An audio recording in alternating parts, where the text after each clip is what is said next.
जेव्हा तुम्ही पहिली मूर्ती घडवायला हातात घेतली होतो तेव्हा तुमचं काय म्हणजे एज वय काय होतं तुमचं त्यावेळेस? साधारण एक 20-25 वर्षापूर्वी हम्म, हम्म, मी पहिल्यांदा मूर्ती घडवली. हम्म, हम्म. आणि आता ही कितवी तुमची म्हणजे पिढी आहे ह्याच्यामध्ये तुम्ही किती वर्ष झालं काम करताय आणि किती वर्षापासूनची तुमची परंपरा आहे समजा? आता ह्या क्षेत्रात आमचे आजोबा हम्म, हम्म, बाबुराव एकनाथ उपरे ते मूर्तिकार होते. त्याच्यानंतर आमचे वडील माणिक बाबुराव उपरे पेंटर, हम्म, हम्म, आणि त्यांच्यानंतर आम्ही हम्म, अनंत माणिकराव उपरे. हम्म, हम्म, आता ही आमची तिसरी पिढी आहे हम्म, हम्म, आणि आमचा ही परंपरागत व्यवसाय आहे, वडिलांजीतच व्यवसाय आहे. हम्म, हम्म, हम्म, आणि हा व्यवसाय आम्हाला कुणी शिकवलेला नाही. हम्म, आमच्या परंपरेनुसार आमच्या वडिलांजीत आम्ही त्यांच्याकडे बघतच हम्म. आम्ही पुढे ती चालू ठेवलं. त्याचं कोणतं तांत्रिक शिक्षण किंवा असं काही घेतलं म्हणजे त्याचं काही नाही? तर त्याचं तांत्रिक शिक्षण नाही, अनुभवातनच आमचं शिक्षण झालं. हा, हा. कारण आमच्या घरातच तो व्यवसाय असल्यामुळं ते बघून बघून आता आमच्या मुलांना ही शिकवायची गरज लागत नाही, कारण हीच आमच्या इथं वर्षभर काम चालतंय. त्यामुळे ही बघून बघूनच मुलंच ही सगळी शिकून जातात. असं काही शिकवायची आवश्यकता राहत नाही.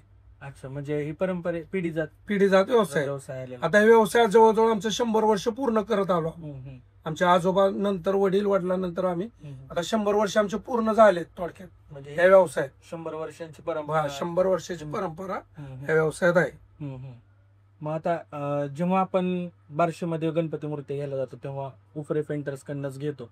तर गणपती मूर्तीमध्ये आणि महालक्ष्मींच्या मूर्तीमध्ये तुम्ही कसे वैशिष्ट्य स्वतःहून आणता? म्हणजे कलर असेल किंवा मुखवट्याची फिनिशिंग असेल किंवा त्यांचे डोळे दागिने ह्यात कसं तुम्ही कौशल्य तुम्ही आणता तुमच्या? आता खास करून जी मूर्ती जी आमच्याकडे लोक काय यावे लोकांनी, तर आमच्या मूर्तीचं वैशिष्ट्य काय असतं, मूर्ती एकतर वजनदार असतात. म्हणजे ट्रॅव्हलिंगला कुठं बाहेर गावी न्यायचं झालं तर ती फूट तूट होणे.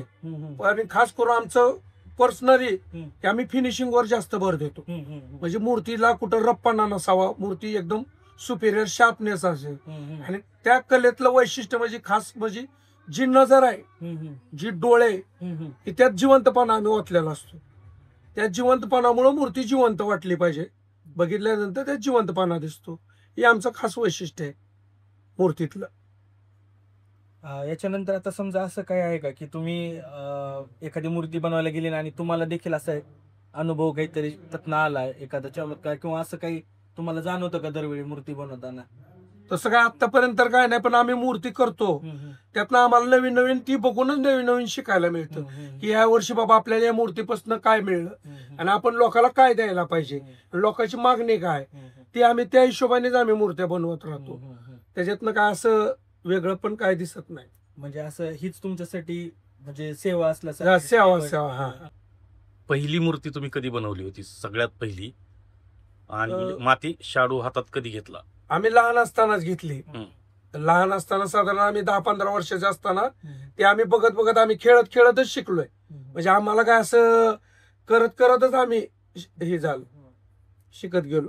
अशी कोणती एखादी घटना आहे का की ज्याच्यामुळे तुम्हाला असं वाटलं की म्हणजे मला हे म्हणजे भरून पावलं की मी ही मूर्ती बनवली आणि तिच्याकडे लोकांनी भरपूर कौतुक केलं, असं तुम्हाला एखादा अनुभव कोणत्या गोष्टीतून आलाय का?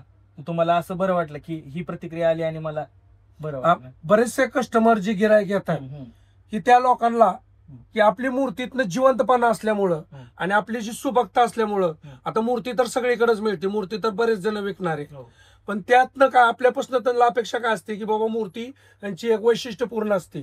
वैशिष्ट्यपूर्ण म्हणजे त्यांच्यातली जी नजर म्हणा, त्यांची जी रेखीव आखीवपणा, सुबकता, त्या हिशोबानेच लोक आपल्या इतक्या लांब येतात.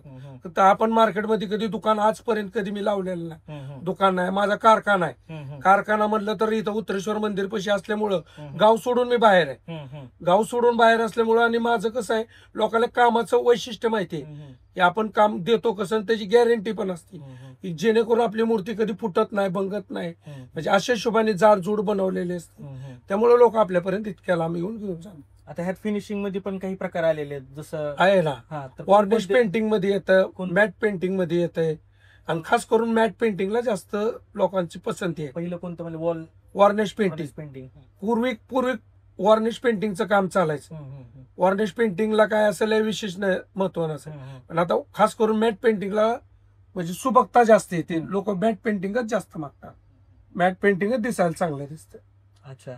आता बाहेर देशात देखील तुमच्या मूर्ती जातात असं बातम्यांमधून कळालं, तर कसं तुमचा अनुभव आहे? कोणकोणत्या देशामध्ये आहे आता तुमच्या? आता माझं 2023 ला मी इंग्लंडला दिली आणि गेल्या वर्षी 2024 ला मी अमेरिकेत ब्लेमिंग्टन शहरात दिली. ब्लेमिंग्टन शहरात स्वतः माझ्या मूर्तीचे तिथनं त्यांना नातेवाईकाकडनं माहिती मिळाली. तिथून त्यांनी मला कॉल केला आणि त्यांनी मूर्तीची खासियत विचारली, मूर्तीचं विषय माहिती विचारली, मूर्तीचे सगळे प्रकार विचारले. मग मी त्यांना मूर्तीची सगळी PDF पाठवली. आपण जेवढ्या मूर्त्या बनवतो त्याचे फोटो पाठवले. त्यानंतर त्यांनी तिथून पसंती केली. पसंती करून त्यांनी मला मूर्तीची ऑर्डर दिली. त्याप्रमाणे मी त्यांना मूर्ती बनवून दिली. मूर्ती त्यांना ब्लेमिंग्टन शहरात पोहोचली. त्यांनी तिथून मला प्रतिक्रिया पण दिली, ही तुमची मूर्ती अमेरिकेत व्यवस्थित मिळाली. ह्या व्यवसायाचं किती म्हणजे उलाढाल किती आहे? जर हे आपल्या कारखाने असतील आपल्या भागातील, तर तुम्हाला किती उलाढाल, म्हणजे किती लाखोंची उलाढाल की कोटींच्या उलाढालीचा व्यवसाय आहे आता? तसं एवढं नाही, लाखो रुपयाच्या हिशोबाने आपण करतो. कारण आपल्याला तेवढं आपलं मॅन पॉवर, ह्याचे जे लेबर लोक आहेत, कामगार लोक, हे मिळत नाहीत. आणि आम्ही जी बनवतोय, आम्ही जाती सुद्धा घरातलेच लोक बनवतोय. आम्ही घरातले, आम्ही नवरा बायको, मुलगा, सून आणि नातवंड आणि 1-2 कारागीर, असा एवढा व्यवसाय, असा म्हणजे लाखो करोडोची उलाढाल होईल असा नाही करत. ह्याच्यात पर्यावरणपूरक मूर्त्या पण आहेत. असं कोणता तुम्हाला पर्यावरणाला हानी पोहोचायला अशा कोणत्याही समजा मूर्तीवर कोणती बंधन आलीत का, किंवा त्याचा तोटा झालाय का तशा कोणत्या गोष्टीला? आता सध्या तरी गेल्या वर्षीपासून शासनाचं चालू होतं ना प्लास्टर ऑफ पॅरिसवर बंदी, पण आम्ही यावेळेस काय केलं, इको फ्रेंडली शाडू मातीपासून मूर्त्या बनवायचं चालू केलेलं आहे. आता यावेळेस आमच्याकडे शाडू मातीचे आणि POPचे पण मूर्त्या आहेत. गौरी गणपतीच्या, खेळणीच्या सर्व मूर्त्या उपलब्ध आहेत. साधारण आता तुमचं वर्षभराचं कसं नियोजन असतं? म्हणजे कोणत्या महिन्यात तुम्ही हे काम सुरू करता, पहिल्यांदा काय करता, हे टप्पे कसे असतं? आता आमचं दिवाळी झाल्यानंतर आमचं पहिलं मूळ म्हणजे याचे पॅटर्न मोल्ड करतो आम्ही. साच्याचं काम, थोडक्यात साच्याचं काम आमचं साधारण 3 महिने चालतं. 3 महिन्यानंतर आमचं कास्टिंगचं काम चालू होतं. कास्टिंग काम म्हणजे ओतकाम, मूर्त्या तयार करायचं. मूर्त्याचं काम 1-2-2.5 महिने चालतं. मग तिथून आम्हाला 3 महिने फिनिशिंगला लागतात. फिनिशिंग म्हणजे काय असतं, मूर्तीला घासकाम, त्याचं फिनिशिंग, म्हणजे असं जी सुपिरियरता. आणि त्यानंतर 3 महिने आम्हाला टोटली आम्ही 10 महिने या क्षेत्रात काम करतो. फक्त 1 महिना ते 1.5 महिना आम्ही सुट्टी घेतो, कारण दिवाळीनंतर आमचं स्टार्ट काम होतं. आणि याच्यामधली सगळ्यात अवघड गोष्ट कोणती? डोळे किंवा कलर? ह्याच्यातले सर्वात कठीण गोष्ट कोणती, ज्याला जास्त टाइम लागतो? यात सगळ्यात जास्त डोळ्याचं काम, त्याला खूप वेळ द्यायला म्हणजे ग्राहक कोणती गोष्ट बघून? डोळ्यांकडे बघून? डोळे, सुबकता, मूर्तीची फिनिशिंग, या 2-3 गोष्टी, नुसतं डोळेच नाही, सगळ्याच गोष्टी, मूर्तीचा रेखीवपणा, मूर्तीचे जी घडवणाऱ्याचे जी घडवलेले त्याचं मॉडेल, अशा सगळ्या गोष्टी बघितल्या जातात. अच्छा. यंदा आता या वर्षी कोणत्या मूर्तीला मागणी आहे, आणि ती म्हणजे तुमच्याकडं वेगवेगळ्या अशा कोणत्या मूर्ती आहेत? ह्यावेळेस अमरावती देवसेना जी आहे, खास करून बरेचशा लोकांची पसंती देवसेना मॉडेलला आहे. कारण देवसेना मॉडेलला गालावर खळी आहे, चेहरा हसरा आहे, त्यामुळे त्या मूर्त्या जास्त मागितल्या जातात. बाकी आपल्यापाशी कोल्हापुरी मूर्त्या आहेत, पुणे स्पेशल आहे, बाकी सगळ्या अमरावती पॅटर्न मधले भरपूर व्हरायटी आहेत. टोटल माझ्याकडे 30 ते 35 व्हरायटी मध्ये लक्ष्म्या उपलब्ध आहे. परत लक्ष्म्या बरोबर माझ्यापाशी फायबर बॉडी आहे. फायबर बॉडी मध्ये 8 ते 10 प्रकार आहेत. 3.5 फुटी, 3.5 पावणे 4 फुटापर्यंत फायबर बॉडी उपलब्ध आहे. त्यात 8-10 प्रकारचे मॉडेल आहे. परत त्यामध्ये परत तुम्हाला बाळाचे फायबर बॉडी, परत खेळणी, परत लक्ष्म्याचे कापडी हात, लोखंडी आडणी, सर्व काही एका छताखाली माझ्याकडे मिळते. कुठं बाहेर जायची आवश्यकता नाही, काय नाही. सगळ्या गोष्टी तुमच्याकडे उपलब्ध आहेत, होलसेल व रिटेल. आता महालक्ष्म्यासोबत तुम्ही गणपतीच्या देखील मूर्ती बनवतात, तर गणपतीच्या मूर्तीमध्ये आणखीन काय विविधता आली आहे का, किंवा त्याच्यात आणखीन तुम्ही काय वेगळं पण देताय सध्या गणपतीच्या मूर्तीमध्ये सध्या? आता गणपती मूर्तीमध्ये जर म्हटलं तर पूर्वी POPचे होते. शाडू मातीचं कोण करत नव्हतं. शाडू मातीच्याला खूप कष्ट होतं आणि शाडू माती उपलब्ध पण नव्हती. मग त्या काळानुसार आम्ही आता सध्या इको फ्रेंडली गणपतीला जास्त मागणी आहे. त्यामुळे इको फ्रेंडली गणपती आम्ही यावर्षी खास करून बनवलेले आहेत. इको फ्रेंडली गणपती जवळजवळ 28 ते 30 व्हरायटी आहेत माझ्याकडे. एक 10 इंचापासून ते 2.5 फुटापर्यंतच्या मूर्त्या उपलब्ध आहेत. आणि त्याचं जे वैशिष्ट्य आहे ते पाण्यात विरघळतं. त्याला विसर्जन घरच्या घरी आपण करू शकतोय. आणि खास करून त्या मूर्तीला लोकांची जास्त पसंती. आता तुमच्याकडे कोणते कुठून महाराष्ट्रातून किंवा अजून आसपासचे कोणते जास्त तुम्हाला आहेत? सोलापूर जिल्हा सोडून कोणता जिल्हा तुम्हाला आणखी मला अटॅच आहे समजा?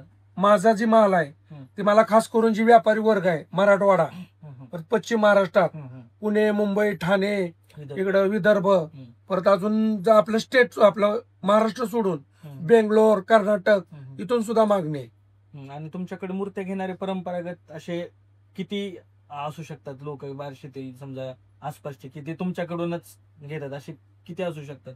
असे बरेचसे लोक आहेत. बरेचसे लोक की बाबा आपल्याला उपरेंकडनंच मूर्ती घ्यायची, कारण उपरेचं काम ही सुबकता यांची फिनिशिंग आणि अशा हिशोबाने लोक आपल्याकडे येऊन खरेदी करून घेऊन जातात.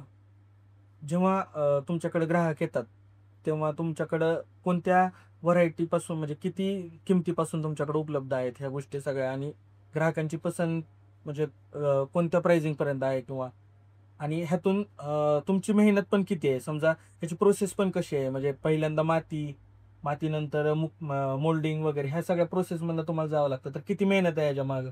आता प्रथम जर काही विचार केला साच्या ह्याला जर जी पहिली मूळ माती ती राजस्थानवरून आणायला लागते. राजस्थानची इथे व्यापारी आम्हाला पोच करतात. पण ती माती आणल्यानंतर परत त्याचा डाय असतो. पहिलं त्या मूर्ती वाटायला त्याच्यातनं मूर्ती काढायची. मूर्ती काढल्यानंतर ती मूर्ती वाळवायची. वाळल्यानंतर परत त्यानंतर फिनिशिंग करायचं. त्यानंतर त्या मूर्तीला परत अस्तर म्हणून एक अस्तरचा लेअर येतो, प्रायमर थोडक्यात.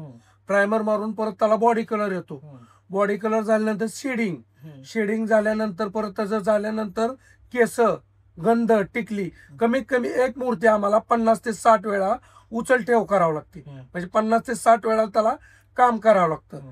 आणि ही मूर्ती जी आहे हे आता कसं आहे, ही लक्ष्मी असल्यामुळं देवाला देव समजून येते. त्यामुळे त्याच पट्टीत त्यांना एवढं नाजूक काम आहे की बांगडीपेक्षा जास्त आम्हाला सांभाळावं लागते. त्यामुळे वर्षभर आमची मेहनत कष्ट असतं. शुद्धता, मातीची शुद्धता, सगळ्या गोष्टी तुम्हाला वापरताना म्हणजे एका मूर्तीवर तुमचे 11 महिने आम्ही कष्ट घेतलेले असते. त्यामुळे त्यात तेवढा जिवंतपणा आलेला असतो. त्यामुळे त्याच्या म्हणजे हे जे तुम्ही आता ह्याच्या प्राइसिंग आहेत समजा ते त्याच्यामुळेच कॉस्टली असतात. कॉस्टली मेहनत पण जास्त मेहनत आहे, त्यात जास्त कष्ट आहे. त्या हिशोबाने त्याची फिनिशिंग वरच असते. तसे ऍक्च्युअली आपल्याकडे 500 रुपयापासून मुकोट्याची जोडी चालू होती. 500 रुपयापासून आपण जोडी देतो. शेवट आपले 3000 पर्यंत जोडी आहे. आणि ह्यात पण काही फायबरचे आहेत का? आता ह्यावेळेस लोक जास्त फायबरकडे कल आहे. फायबरच्या मूर्त्या मागायला चालू झाल्या. त्यामुळे आपण यावेळेस फायबर पण माल बनवलेला आहे. म्हणजे जसं ट्रेंड येईल तसं ट्रेंड असेल तसं आम्हाला बदलावं लागतं. आणि ही देवसेना नंतर अजून तुम्ही अजून एक सांगितलं होतं ते काय? म्हणजे देवसेना हा पॅटर्नला दागिने कुठेही येत नाहीत. देवसेना म्हणजे थोडक्यात हाच मुखवटा देवसेना, ही देवसेना. आणि कोल्हापुरी म्हणलं तर अलंकार येते. मागं त्याला बहिरप येते, कानात जुबे येतात, खाली नेकलेस येते. असे ती कोल्हापुरी पॅटर्न झाले. ही देवसेना अमरावती पॅटर्न झाला. अमरावती पॅटर्नला जास्त मागणी राहते. अच्छा, ते देखील आपल्याकडे सगळ्या साईज मध्ये सगळ्या मॉडेल मध्ये उपलब्ध आहे.